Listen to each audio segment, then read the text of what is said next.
Good afternoon.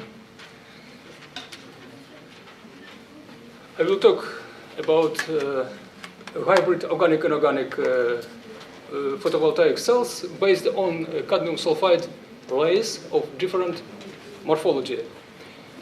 I will show application of cadmium sulfide in different types of solar cells, such as cadmium sulfide polymer, cadmium sulfide inverted, and cadmium sulfide dye-sensitized solar cells. And especially I would like to show you effect of cadmium sulfide morphology on performance of these hybrid organic and inorganic cells. Cadmium sulfide is a well-known material. It is an N-type semiconductor, which mainly exists in Wurtzit crystallographic symmetry. And in this symmetry, cadmium and sulfur atoms alternate with each other in the direction 0, 0, 0, 1, so that the opposite facets of the crystals are terminated with the different atoms. And this property can be used, for example, to construct diodes with symmetrical metallic contacts.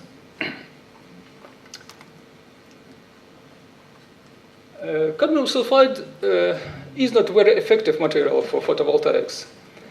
For example, in hybrid organic and inorganic combinations, cadmium sulfide shows efficiency normally below 1%, and even in inorganic combinations with other materials, it shows modern efficiencies which far lower as compared, for example, with crystalline silicon solar cells. Therefore, application of this material in photovoltaics does not mean that we can obtain record efficiencies, but rather this material has some other advantages which can be used to develop concepts in photovoltaics. So the first advantages of this material is that it is very cheap. Second, this material has a band gap about 500 nanometers or 2.4 eV, which is intermediate between transparent semiconductors such as titania or zinc oxide and narrow band semiconductors which absorb almost entire solar spectrum. Cadmium sulfide absorbs only a restricted part of the solar spectrum in the blue region, so its application can be used in different types of solar cells. For example, in hybrid solar cells, it can be complemented with organic counterpart which absorbs light in the complementary part of the visible region. In this case, we can construct hybrid solar cells where cadmium sulfide and organic material absorbs simultaneously and produce excitons, and this exciton dissociate at the organic-inorganic interface. And the second type of solar cell which can be produced using cadmium sulfide is, for example, inverted solar cells where cadmium sulfide is applied as a window, semi-transparent window, and as an electron selective layer to transport electrons to the respective electrode. Second advantages of this material is that it has rich physical properties. So, and it can be used, for example, to construct energy converters of various types, not only photovoltaic devices, but also photoelectrochemical devices, piezoelectric and thermoelectric devices. Then this material is well processable, so we can produce crystals of different morphology from this from cadmium sulfide. So I will concentrate on the effect of the cadmium sulfide morphology layer on performance of solar cells, and especially I will show you how efficiency of solar cells change when we change morphology from the textured surface to nanowire surface. And one example will be given to a branched core shell morphology. In this sequence, we observe not only the increase of the interface area, which is very helpful to produce more excitons and more electron-hole pairs at the interface, but also in this case there is a radial field from the core which facilitates dissociation of excitons into the electron and hole pairs. So how we can produce cadmium sulfide layers of different morphology? We used two main techniques to produce cadmium sulfide layer. The first technique is vapor solid growth on bare substrate. We used ITO, indium tin oxide conducting electrode, for these purposes. And depending on the growth conditions, for example, temperature of the substrate or duration of the process, we can produce layers of different specific morphologies. And these layers will be referred to further as textured surfaces. And the other techniques is vapor liquid solid techniques, where we started with gold nanoparticles deposited on the substrate, and these metal nanoparticles then initiate nanowire growth. Again, depending on the growth condition, we can produce crystals of different lengths and different thickness, different diameter. So, and these layers will be referred to as nanowire morphology. So, if we look in more detail into the nanowire crystal, we can see hexahedral shape of the crystal, which means that the crystal has virtual symmetry.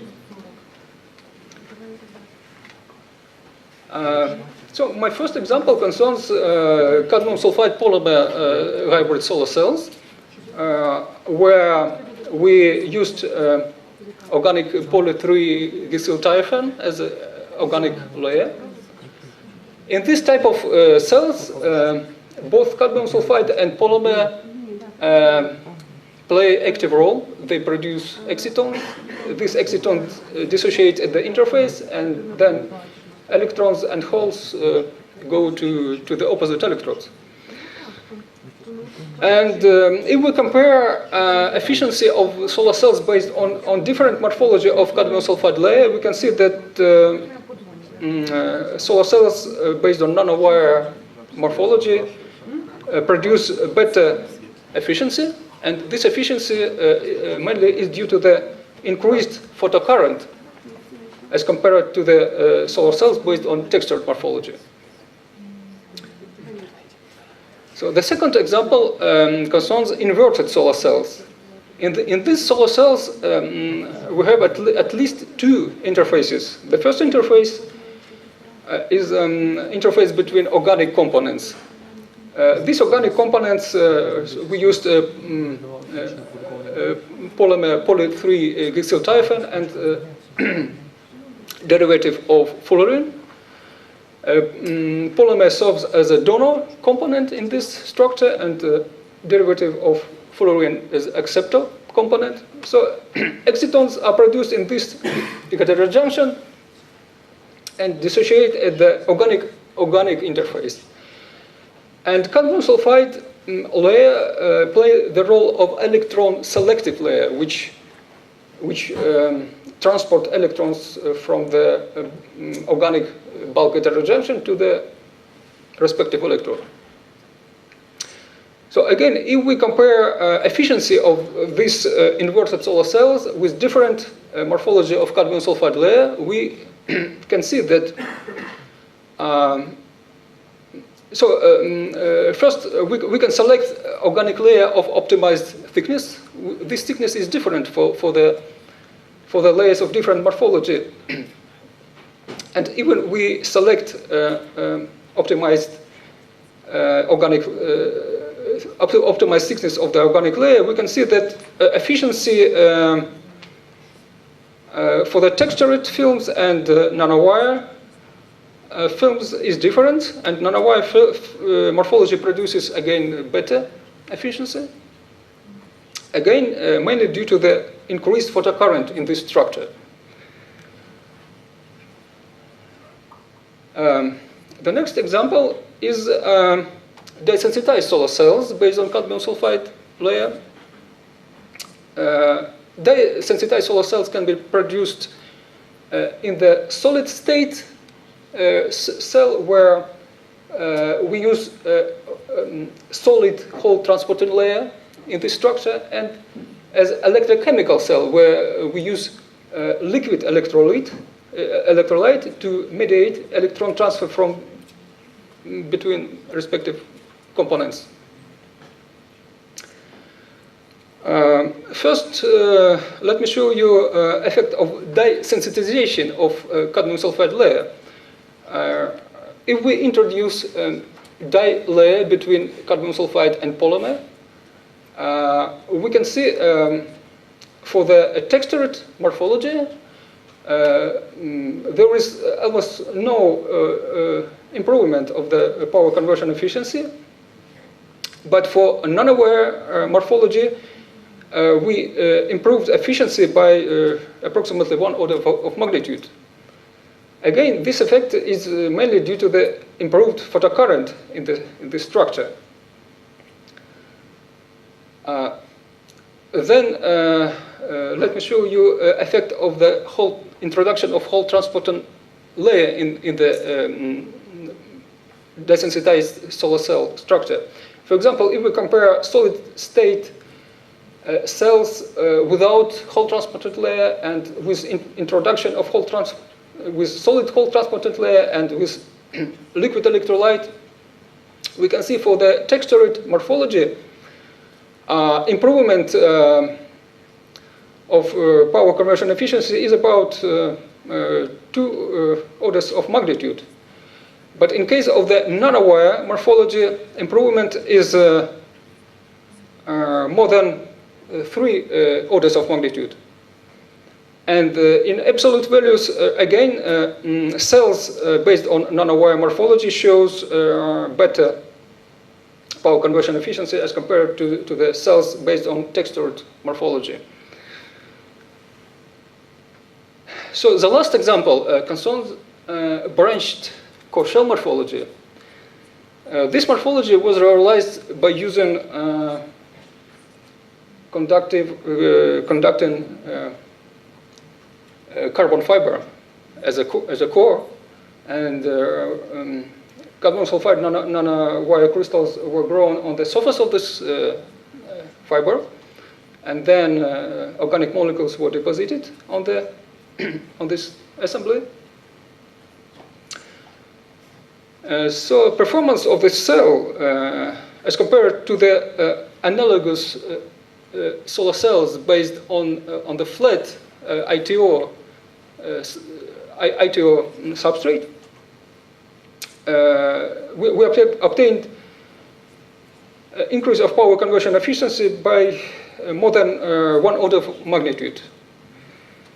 So I would like to mention that still this efficiency are very low, but I would like to know that in this structure we did not use a whole transported layer. We hope that when we introduce whole transported layer and optimize this cell, we will get more optimistic results. And this work is in progress now. So, in conclusion, I would like to emphasize that nanowire structure shows better photovoltaic performance of solar cells. And this effect mainly is due to the improved efficiency of charge carrier collection, and because we have more large interface and a straight pathway of electrons from the surface of nanowire crystals to respective electrode. And I showed you that polymer cadmium sulfide inverted and electrochemical cells show much better performance as compared with cells based on textured morphology. But textured morphology shows something better open circuit voltage and fill factor in this type of cells. So we still need optimization of the structure to search compromise solutions in the cell morphology and structure. I would like to acknowledge people who contributed to this work. This is Dr. Brinkholm, Mr. Fedorak, people who provide technology, Dr. Smartenko, who helped with measurements, and chemical group who deposited organic component, and our American colleagues who provided substrate, and the work was supported by CRDF project. And I would like to thank you for your attention.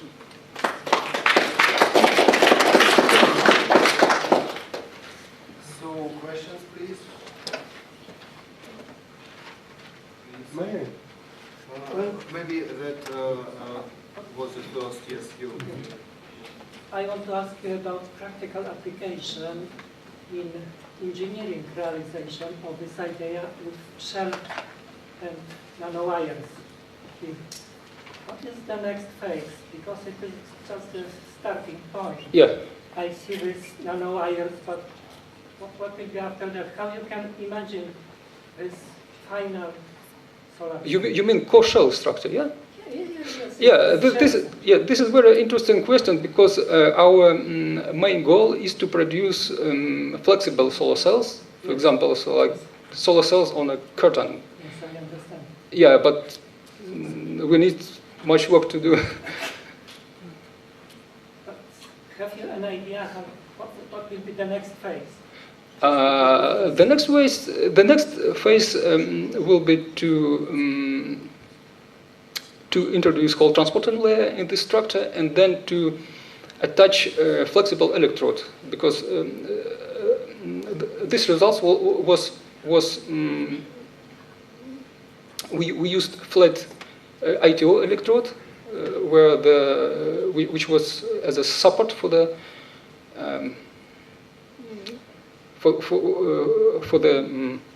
carbon fiber. But the next step will be to use the same carbon fibers covered with a conducting layer as electrode, counter electrode to the structure. Yes, but I am thinking just about interface between normal air with dust, for example. Interface between... Interface with normal ambient atmosphere, with so many dust and so on. Yeah, I see. You mean protective layer? Yes, exactly. Yeah, this is so we did not think about this layer at the moment, because we concentrate on improvement of the structure. In my opinion, probably because of these problems, dust in particular, this idea will be collapsed. So the efficiency of solar cell will be very low because of this. Maybe we will see. Idea is very, very interesting. Okay, and the question from Dr. Fedorak, please. Can you compare thermal stability of different samples you told?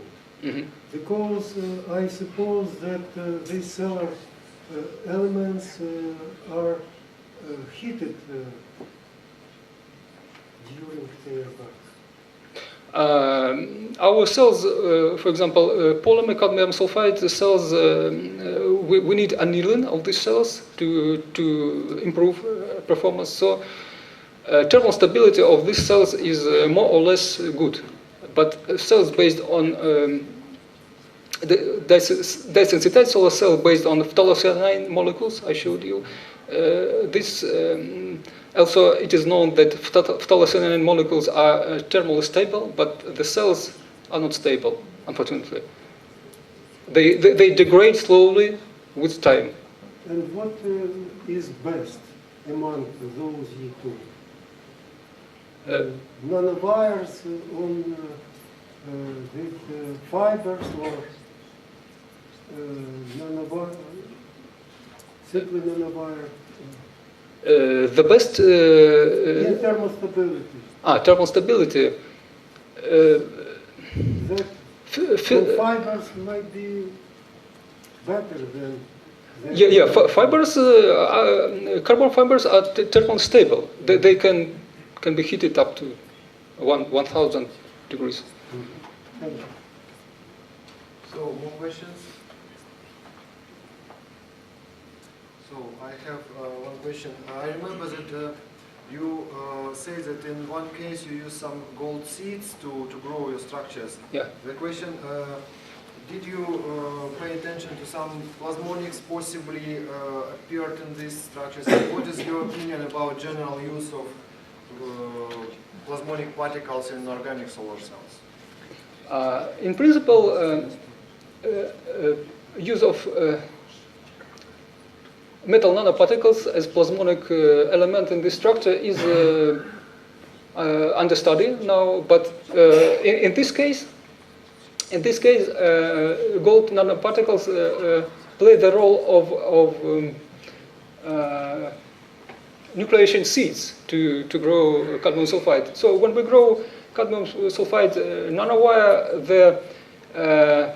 these particles can be seen on the top of the crystals, but sometimes, in many cases, there is no any metal seeds on the top after the growth. Okay. Thank you very much.